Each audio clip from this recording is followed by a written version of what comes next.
faces on my iPad.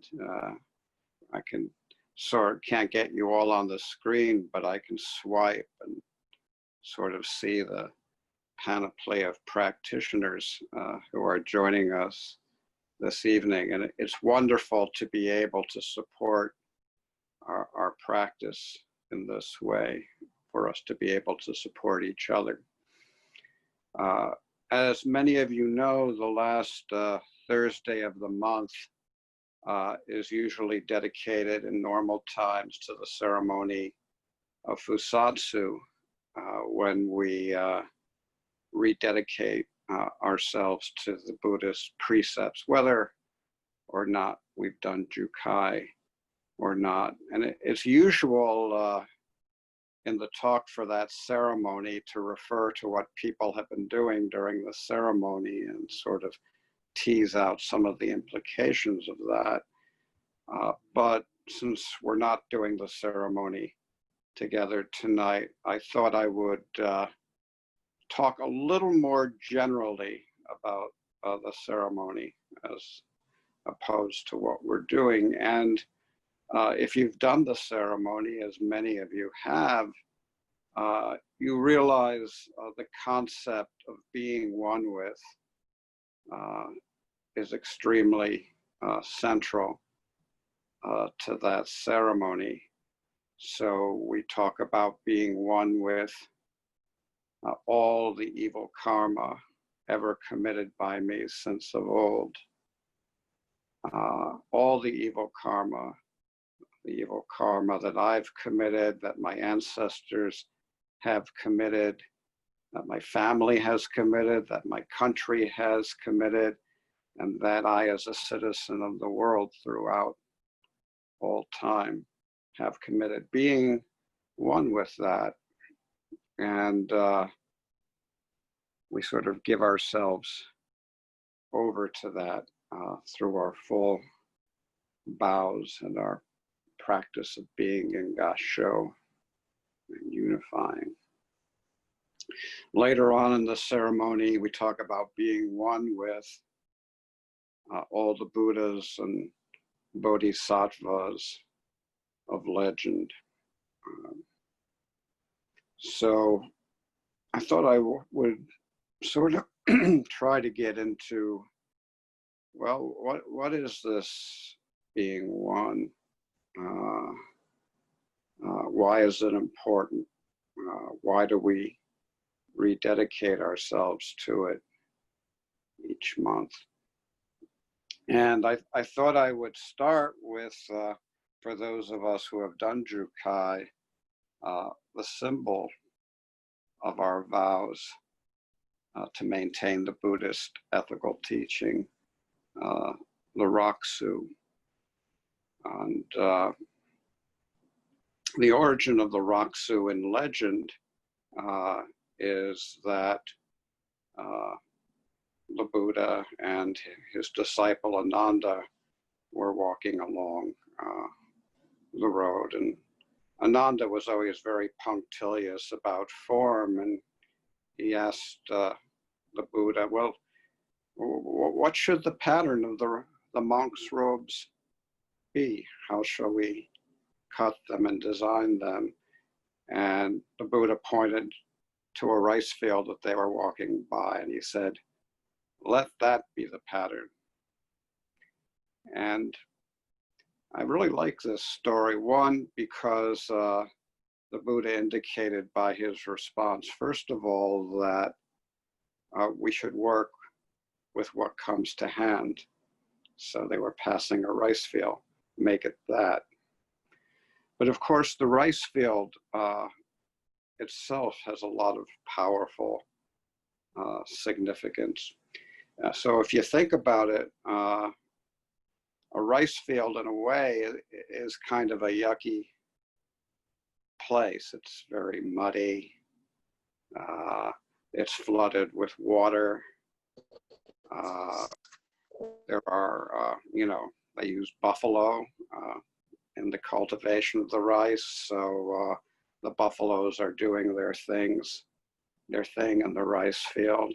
Not so nice. It involves back-breaking labor for the people who are working there, often in a hot sun. And so there's a lot of aspects to it that are not what we would normally think of as pleasant. And yet, from the rice field comes our nourishment, comes sustenance. With proper devotion, energy, cultivation, and effort, the rice field produces sweet and fragrant rice that feeds the people. And so in the Raksu, the Raksu is sort of a miniaturization of the robe that was designed by the monks. And the monks in the ancient days, used to go to the cemetery and use old shrouds, cut it into strips and dye it, and sew it together to make their robes. So again, there's the notion that we're taking refuge, not in peace and everything is beautiful. We're taking refuge right in the yucky stuff.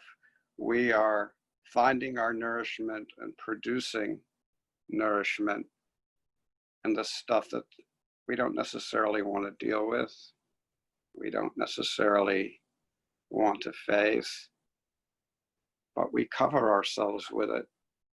This rice field is our refuge. This rice field covers heaven and earth. And that aspect of the rice field is shown by the fact that we dye it all one color.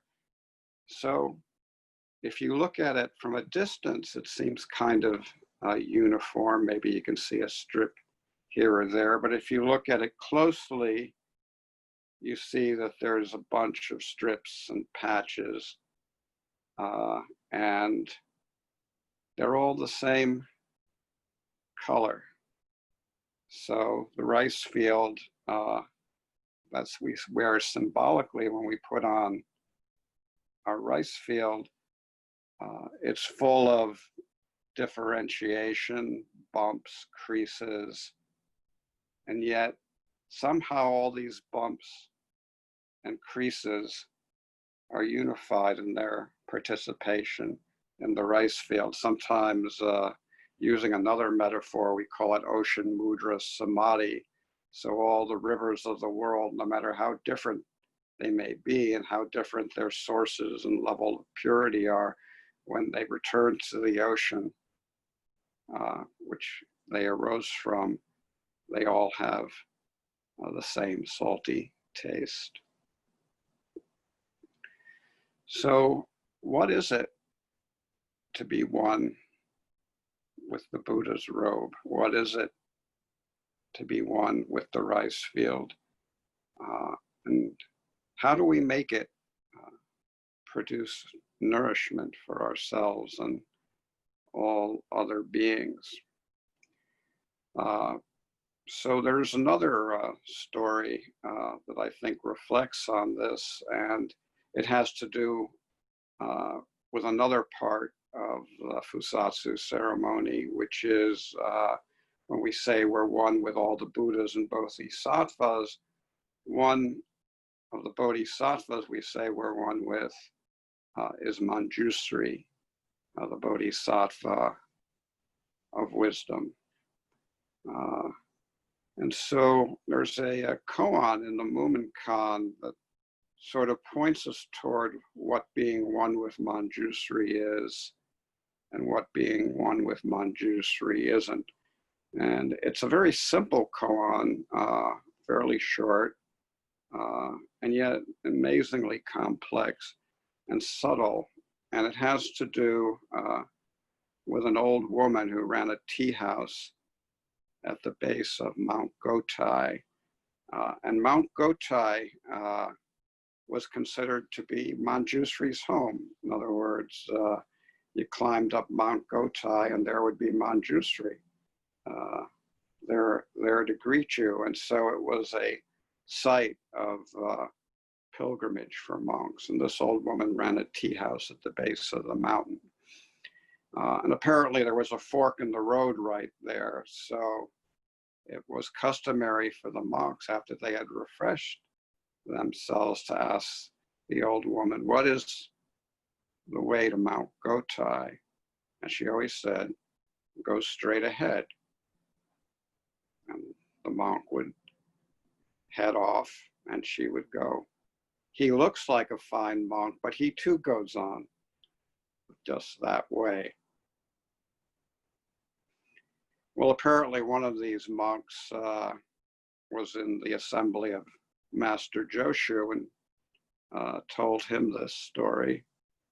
And Joshu said, well, you wait a minute, I'm going to go check out that old woman for you. So the next day, Joshu got out his little pack and his staff, and he marched down to the base of Mount Gotai. And there was the old woman in her tea house. And he said, what's the way to Mount Gotai? And she said, go straight ahead.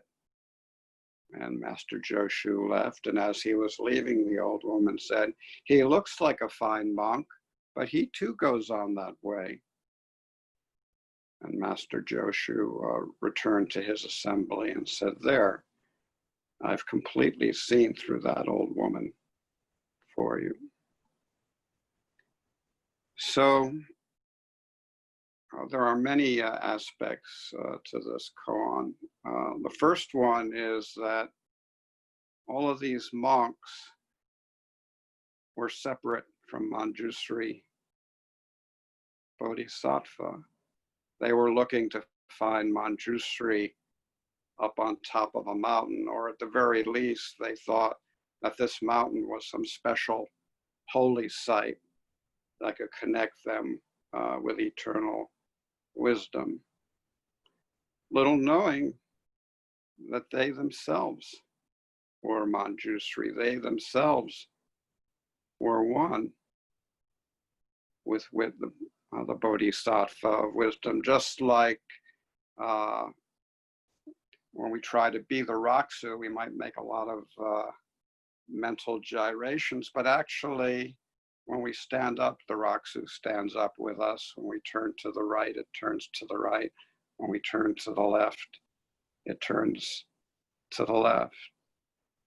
So these monks were very separate from where they wanted to be. They were very separate from their own aspiration because they thought it was somewhere outside themselves. Now, Joshu wasn't under that particular delusion. He knew he wasn't separate from Manjusri even for a moment. So in fact, he didn't need to go to see the old woman to see through the old woman. Just by seeing through that monk, he was seeing through the old woman. And yet he went, and with each step, he was Manjusri Bodhisattva, and he encountered the old woman, and with each word, he spoke with the voice of Manjusri, and when he returned, it was Manjusri who returned. So Daido Roshi used to say to me, the only thing keeping you from seeing it is the feeling that you're separate from it. And all of us have this feeling. There must be a special mental state we need to get to. There must be a special thing we need to do. In the old days, they thought maybe it was a ritual. Maybe today we think it's acting in this particular way or that particular way.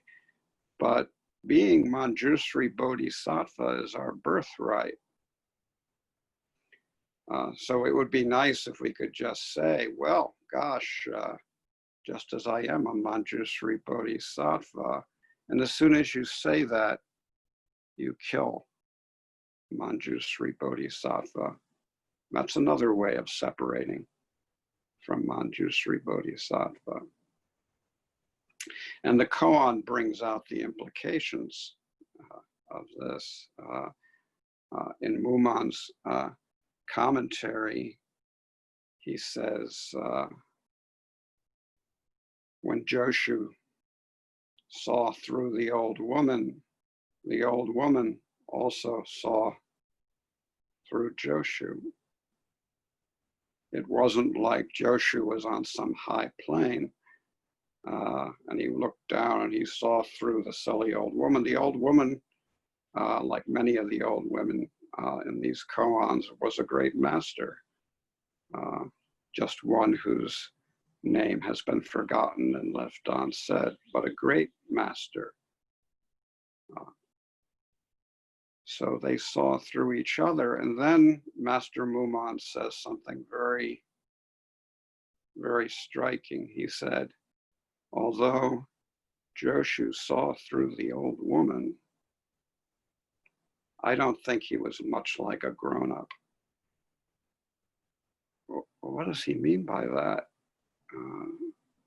Master Joshu, he's one of the greatest masters in the history of Zen. He doesn't seem like a grown-up. What are you talking about? Well, some of you know the story of Master Joshu.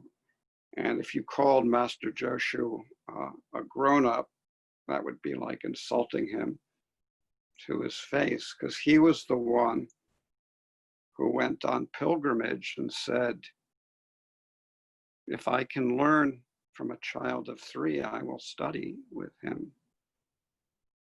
If I have something to teach a man of 100, I will teach him. He was totally open, totally free. He had no special space to occupy. He had no destination to reach, except this destination of constantly wondering, constantly struggling, constantly learning, and constantly teaching. So the very fabric of the Raksu was right there in his devoted practice. In the verse to this koan, it said, the question was the same each time. The answer was the same as well. There is sand in the rice. There are thorns in the soft mud. So just as in the Raksu, you can look at it as having a wonderfully uniform color.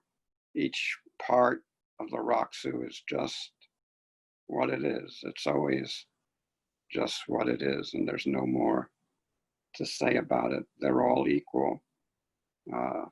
Master Joshu says, from one perspective, on a calm day, you look out at the ocean, it's just circular and empty, nothing to see except the vast horizon of water and sky and the great circle around you.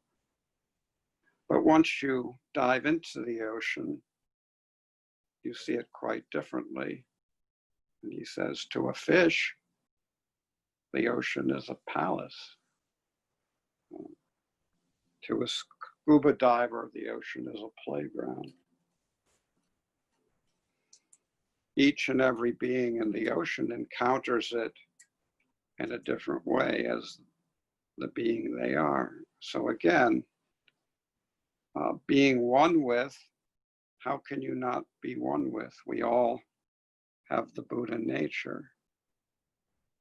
And yet, if you think there's something about you that makes you separate from that nature, you are depriving yourself of the chance of actualizing that nature as your own life. So it's not enough to say we all have the one nature. What I want to know is, how are you going to grow the rice out of this rice field?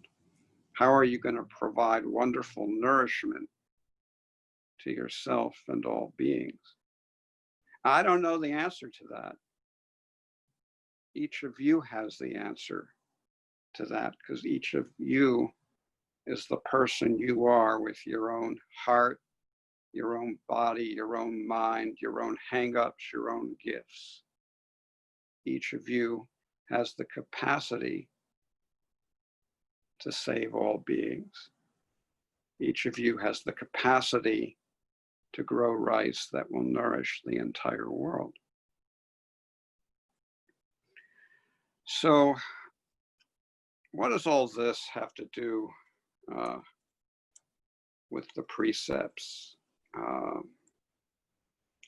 Well, when I think of the need to actualize the Dharma as we are, and to not separate us from the Dharma, separate ourselves from the Dharma, I think of the 10th grave precept, which is not thinking ill of the three treasures, not slandering the three treasures, not saying bad things about the rice field, not saying, oh, it's too dirty, it's too slimy, it's too hot, or if you're another kind of person, oh, well, I'm not really very good. I'm not strong enough to grow rice here. I don't really know very much about growing rice. This is all slandering the three treasures. This is all thinking there is some difference between Buddha and all the bodhisattvas and all the great masters, that there's some essential difference between them and ourselves. And so Bodhidharma says self-nature is subtle and mysterious. In the realm of the one Dharma, not setting up differentiation between Buddhas and ordinary beings, is called the precept of not slandering the three treasures. Don't set up a Manjushri or a Buddha on a mountaintop somewhere. The true Dharma is sitting in your seat right now. Essential nature is sitting in your seat right now. The keys are in your hands right now. The question is, how will you turn them in the locks? How will you open the doors? Which doors will you open? How will you free yourself and all beings? Dogen had a very profound commentary on this precept. I'm sure many of you have heard it, but it bears repeating over and over again.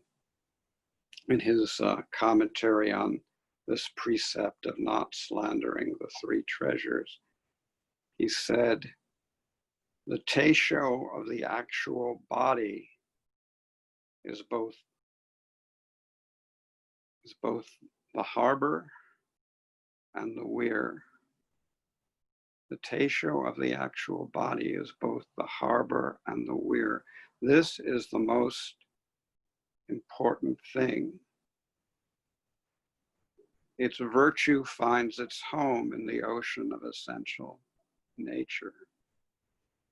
It cannot be explained. We simply receive it with reverence and gratitude. So we harbors we're pretty familiar with, especially those of us who live in New York. New York Harbor is just like a mile down the street from where I'm speaking to you now. But, and of course, a harbor is a place where the sea is calm. It's what we normally think of when we think of like a refuge. It's where we anchor our boat when we want to be safe from the wind and weather. So the Teisho of the actual body is the harbor. Teisho is a Dharma talk, and the actual body is the Dharmakaya. It's the body of reality. It's the rice field.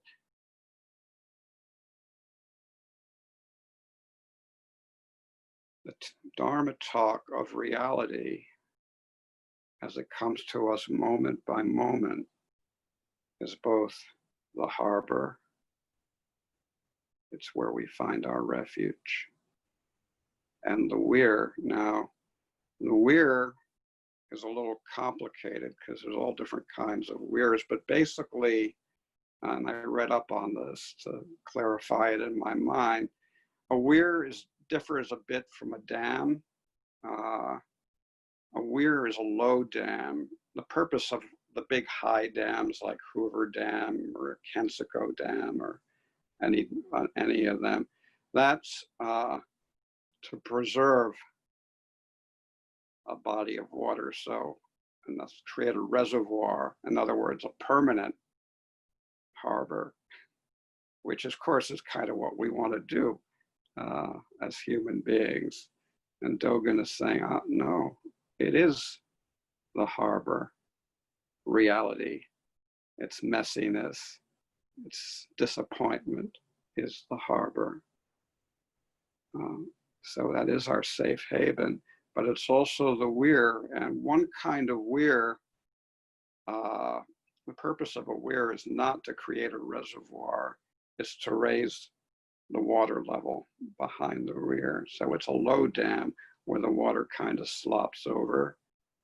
And it can be designed to guide fish on their journey up the stream. So the fish at first enter this nice calm pool,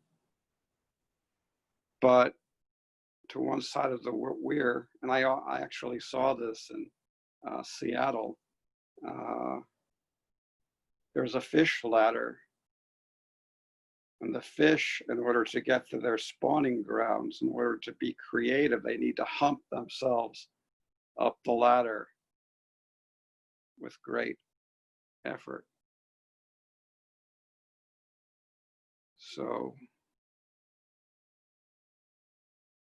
the Dharma talk of reality, the Teisho of the actual body, is both the harbor and the weir. It's both the source of peace and the source of great effort. Those two cannot be separated, even for a moment. So when we take refuge in the precepts, this is where we're taking refuge. We're taking refuge in the peaceful harbor, and we're taking refuge in the fish ladder that is an inextricable part of the harbor. And of course, some of you familiar with Zen mythology know that the legend is that the fish climb a fish ladder up Mount Yu, up the Yangtze River. And when they get to the top of the river, they turn into dragons, enlightened beings. And so that's kind of what, we start practice, that's what we think our destination is. Yeah, I'm going to turn into a dragon. But then there's another little part of the legend, which is as soon as the dragon appears, a rock, a predatory bird comes down and swallows the dragon. Or as Dogen Zenji says, no trace of enlightenment remains. And this traceless enlightenment continues eternally. And finally, our Zen peacemaker version of this precept is simple and beautiful. Making my life an instrument of peacemaking. This is what it is, not to slander, not to disrespect the three treasures of Buddha, Dharma, and Sangha. When we truly realize ourselves as one with the three treasures, when we truly realize our lives as they actually are, as they actually develop, as both the harbor and the weir, this is the true meaning of peacemaking. There we find the composure to be a harbor where other beings can rest. And we find the strength to climb skillfully up the weir of challenge after challenge after challenge. Eventually, as we practice, we get tired of looking for any other place. And we realize that the Teisha, or the actual body, is speaking to us right now as our heart, as our mind, as our very own lives.